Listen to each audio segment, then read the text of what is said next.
మంచిని మంచిగానే చెప్పాలి, చెడుని చెడుగానే చెప్పాలి. వరదల రోజున స్టార్టింగ్ రోజున ఎదురైన ఇబ్బంది, రెండో రోజు వరకు ఎదురైన ఇబ్బంది గురించి నేను వీడియోస్ చేశాను. అదే సందర్భంలో మంచి చేసినప్పుడు మంచి చేస్తున్నారని చెప్తున్నా. ఇప్పుడు అట్లాంటిదే ఇది. ఏ ప్రభుత్వము చెయ్యని పని చంద్రబాబు గారు సిన్సియర్గా చేసిన పని.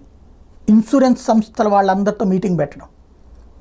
రేపు పొద్దున వాళ్ళకి ఇన్సూరెన్స్ వస్తే చంద్రబాబు గారి పేరు చెప్పుకుంటారా ఏంటి అన్నటువంటి చర్చని పక్కన పెట్టి వాళ్ళకి చెప్పారు కాబట్టి అని చేసేయరు.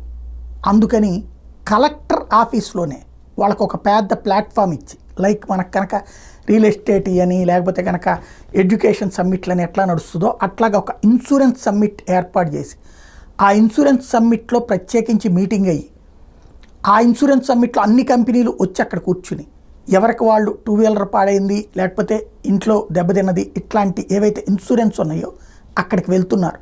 అక్కడ వాళ్ళు రెడీలో ఉంటున్నారు. వెంటనే క్లెయిమ్ని ఓకే చేస్తున్నారు.